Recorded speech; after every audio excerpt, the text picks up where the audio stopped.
Hello dear children. Today we are going to discuss about some chapters which is included in your half yearly examination.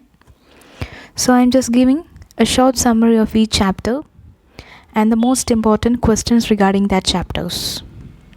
And the first chapter is A Letter to God. It's written by G.L. Fuentes.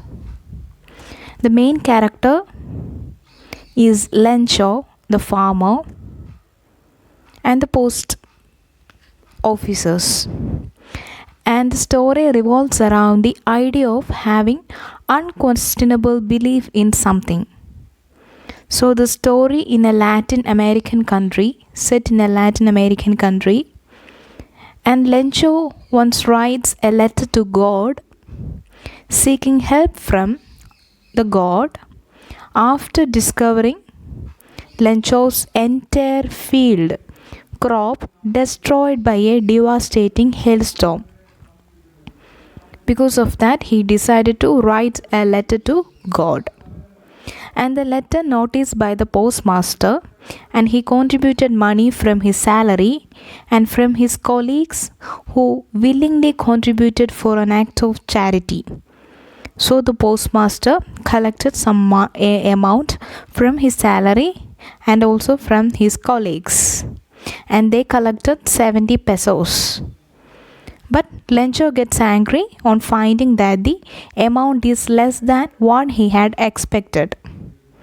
He expected 100 pesos, but there is 30 pesos missing is there. So Lencho questions the honesty and modesty of the postmasters who actually helped him with money. So Lencho thought that the postmasters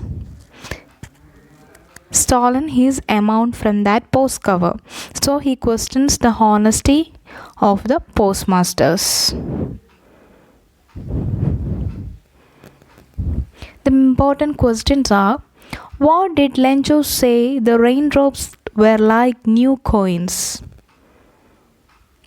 Why does the postmaster send money to Lencho? Why does he sign the letter God? Lencho had faith in God but lacked faith in humanity. Explain. The answers of these questions you have to find out. The next one is a poem, Dust of Snow, written by Robert Frost. And the poem explains how an act as petty as experiencing snow on one's body can brighten one's day up. And the story is describing about nature's healing power, unimaginable healing power. And the poet describing that nature also have a healing power. The author was experiencing one such bad day when a crow's movement near a hemlock tree dusted snow upon him, and the snow instantly makes him happier. Being outdoors in nature with all its unpredictability can benefit anyone, anywhere, at any time. So the poet explaining that nature also have a healing power, and we can inherit that power, unpredictability, and we can get that power to anyone, anywhere, at any time. The nature also have the power to make us happy. And we can understand that our problem is less than. It is very petty. So the important question: what is dust of snow? And what is a hemlock tree? And what do the crow and hemlock represent?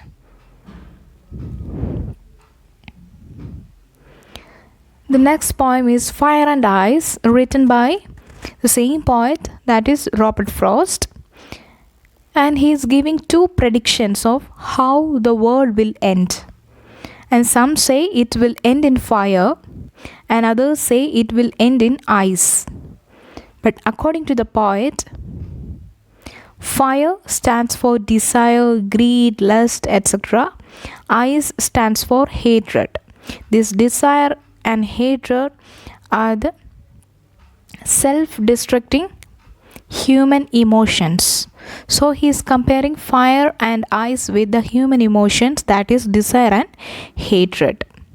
The poem underpins the philosophy that we let our emotions rule us, and if don't control them, they will surely bring us all on the verge of chaos. So, if we do not control our human emotions, then the hatred, desire, lust, and all the human emotions can surely bring us our end, the world's end. The main questions: what does the fire and ice signify? What is the main theme of the poem Fire and Ice? The next poem is The Tale of Custard the Dragon, written by Frederick Ogden Nash. It's a type of ballad. It's a humorous ballad. It's a poem about a little girl, Belinda, and lives in a little white house with a black kitten, Ink, grey mouse, Blink, yellow dog, Custard, and a coward, Dragon. In this poem, the poet describes every character to be brave except Dragon. But the situation changed when a pirate attacked Belinda's house and Dragon that killed the pirate. All the other characters ran away from that place, but only the cowardly Dragon that killed the pirate. And all the characters are happy because the dragon saved their life. But quickly they changed their mind and they describes again they are to be more powerful than Custard, that is Dragon. The main questions: who are the characters in the poem? List them with their pet names. So you know that characters, that is Belinda, another word black kitten, that is Ink, grey mouse, Blink, yellow dog, Custard, and a coward, Dragon, Custard. Where did Belinda live and who else lived with her?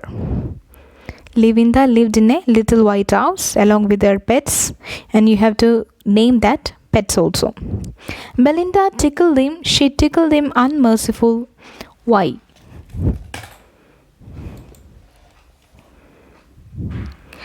Another chapter is Madam Rides the Bus, written by Valli Kannan, and the story is about an 8-year-old girl who had a strong desire and courage to fulfill it. So in this story we are going to we discussed about a brave 8-year-old girl, that is Valli Ammai. And she liked gazing at the hustle and bustle of the street, and her favorite part was the arrival and departure of the bus. And she wanted to ride on that bus, even if just once. So she collected the information about the bus journey and the bus fare. The bus ride makes her realize the reality of death. The important questions regarding the chapters are: what was the source of unending joy for Valli? What was her strongest desire? Why does the conductor call Valli Madam? Valli shows extraordinary courage in taking a bus journey all alone. Explain. These are the important questions regarding this chapter. So, please read the text and find out the answers. The next chapter is Footprints Without Feet, written by H.G. Wells. The main characters are Griffin, and he was a scientist. He discovers the rare chemicals which can make a man invisible, but at the same time the man can be touched and felt physically. Griffin was a lawless person and he wanted to roam around without money. So he was a lawless person. For his benefit, he used everyone, and he wanted to roam in London without money and food, money and cloth. So, to become invisible, he discovers the rare chemicals and he swallowed it and he became invisible. The main questions are: give a character sketch of Griffin. Griffin was rather a lawless person. Comment. So what are the questions I discussed in this video? You need to find out the answers and please thorough with that answers and these chapters also. Hope you understood all the chapters: Letter to God, Dust of Snow, Fire and Ice, The Tale of Casta the Dragon, Madame Rides the Bus, and Footprints Without Feet. Thank you.